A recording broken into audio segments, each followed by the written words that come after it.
Welcome to Special Meals. இன்னைக்கு நம்ம special meals சேனல்ல நாம பார்க்க போறது 15 நிமிஷத்துல டக்குன்னு செய்யக்கூடிய ஹெல்த்தியான ஒரு புரோட்டீன் ரிச் ஸ்வீட் ரெசிபியை தான் வாங்க பார்க்கலாம். உளுந்து லட்டு. இந்த லட்டு செய்யறதுக்கு அடுப்புல ஒரு பாத்திரத்தை வச்சு அதுல 1 கப் அளவுக்கு முழு உளுந்து எடுத்திருக்கேன். உங்ககிட்ட உடைச்ச உளுந்து இருந்தா நீங்க அதை கூட யூஸ் பண்ணிக்கலாம். இது கிட்டத்தட்ட பார்த்தீங்கன்னா ஒரு 200 கிராம் அளவில் இருக்கு. இதை மீடியம் ஃப்ளேமில் வச்சு நல்லா பொன்னிறமாக ஆகிற வரைக்கும் வறுத்துக்கோங்க. ரொம்ப ஹை ஃப்ளேமில் வச்சு வறுத்துட்டிங்கன்னாக்கா மேலெல்லாம் கரிஞ்சிடும். அப்புறம் உள்ளெல்லாம் வந்துட்டு அப்படியே உளுந்தோட பச்சை வாசனை இருக்கும். அதனால் எந்த அளவுக்கு மீடியம் ஃப்ளேமில் வச்சு வறுக்க முடியுமோ வறுத்துக்கோங்க. நல்லா கோல்டன் ப்ரௌன் ஆகிற வரைக்கும் வறுத்துக்கோங்க. இப்போ பார்த்தீங்கன்னா கிட்டத்தட்ட ஒரு 10லேருந்து 15 நிமிஷம் வரைக்கும் நான் இதை வறுத்துட்ருக்கேன். நல்லா இந்த அளவுக்கு கோல்டன் ப்ரௌன் ஆகிற வரைக்கும் வறுத்தீங்கன்னா தான் லட்டு சாப்பிடும்போது நல்லா மணமாக வாசனையாக நல்லா இருக்கும். இப்போ இதை எடுத்து தனியாக வச்சுட்டு இப்போ அடுப்பில் வேற ஒரு பாத்திரத்தை வச்சு அதில் 1 டேபிள் ஸ்பூன் அளவுக்கு நான் நெய் சேர்த்துருக்கேன். உங்களுக்கு வேணும்னா எண்ணெய் கூட நீங்கள் சேர்த்துக்கலாம். இதில் கொஞ்சமாக நறுக்கி வச்ச முந்திரியை போட்டு நல்லா கோல்டன் ப்ரௌன் ஆகிற வரைக்கும் வறுத்துக்கிறேன். இதில் உங்களுக்கு விருப்பப்பட்ட நட்ஸ் எதுவாக இருந்தாலும் சேர்த்துக்கலாம். நான் இன்னைக்கு முந்திரி மட்டும்தான் சேர்த்துருக்கேன். இந்த அளவுக்கு நல்லா கோல்டன் ப்ரௌன் ஆனதும் இதையும் எடுத்து தனியாக நம்ம வச்சுக்கலாம் அப்புறமா யூஸ் பண்ணுறதுக்கு. இப்போ நான் வறுத்து வச்ச உளுந்து பார்த்தீங்கன்னா நல்லா ஆறிடுச்சு. அதை ஒரு மிக்சி ஜாரில் சேர்த்து அரைச்சிக்கிறேன்.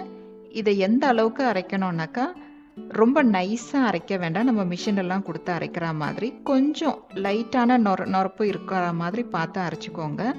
ஏன்னா சின்ன குழந்தைங்க சாப்பிடும்போது ரொம்ப நைஸாக அரைச்சிட்டிங்கன்னாக்கா அவங்களுக்கு அடைக்கிற மாதிரி இருக்கும். அதனால கொஞ்சம் நரன்னு இருக்க மாதிரி பார்த்து அரைச்சிக்கோங்க. இந்த அளவுக்கு அரைச்சிங்கன்னா சரியாக இருக்கும். இப்போ அரைச்ச உளுந்து மாவை வேற ஒரு பாத்திரத்தில் மாற்றி வச்சுட்டு அதே மிக்சி ஜாரில் ஒரு 10 ஏலக்காவை தோலெல்லாம் எடுத்துட்டு விதைகளை மட்டும் நான் சேர்த்துருக்கேன்.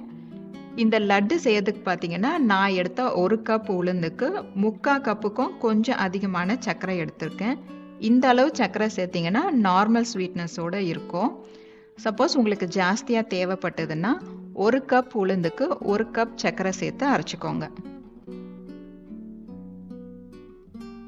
இப்போ இந்த ஏலக்காய் விதைகளை அரைக்கிறதுக்காக நம்ம எடுத்த சர்க்கரையிலேருந்து கொஞ்சமாக மட்டும் சேர்த்து அரைச்சிக்கலாம். ஏன்னா மொத்தமாக சர்க்கரையை சேர்த்து அரைச்சிங்கன்னாக்கா ஏலக்காய் விதைகள் அவ்வளோ சரியாக அரைப்படாது. அதுக்காக தான் நம்ம இது மாதிரி செய்கிறோம். இப்போ பார்த்தீங்கன்னா ஏலக்காய் விதைகள் நல்லா அரைஞ்சிருச்சு. இது கூடவே மீதி இருக்கிற சர்க்கரையும் சேர்த்து அரைச்சிக்கலாம். இது கூடவே டேஸ்ட்டுக்காக ஒரு சிட்டிக்கை மட்டும் உப்பு சேர்த்து அரைச்சிக்கோங்க. நிறைய சேர்க்க வேண்டாம். இப்போ இது எல்லாத்தையும் மொத்தமாக அரைச்சிட்டு நம்ம ஏற்கனவே அரைச்சி வச்ச உளுந்து மாவோட இது எல்லாத்தையும் சேர்த்துக்கலாம். இது கூடவே நம்ம ஏற்கனவே வறுத்து வச்ச முந்திரியும் சேர்த்து கலந்துக்கலாம். நான் இன்னைக்கு இந்த லட்டு செய்யறதுக்கு 4 டேபிள் ஸ்பூன் அளவுக்கு நெய் உருக்கி எடுத்திருக்கேன்.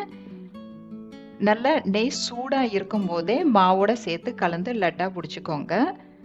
அப்போதான் லட்டு நல்லா கெட்டிமாக நமக்கு பிடிக்க வரும்.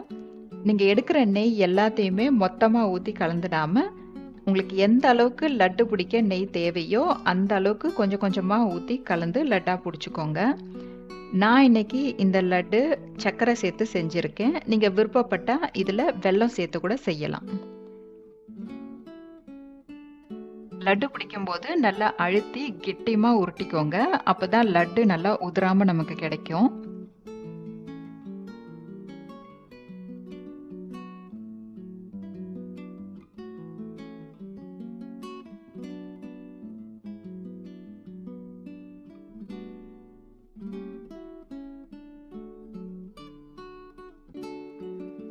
இப்போ நம்மளோட easy and tasty protein rich உளுந்து லட்டு ரெடி. இந்த வீடியோ உங்களுக்கு பிடிச்சிருந்தா ஸ்பெஷல் மீல்ஸுக்கு சப்ஸ்கிரைப் பண்ணுங்க. மறக்காம பெல் பட்டனையும் கிளிக் பண்ணுங்க.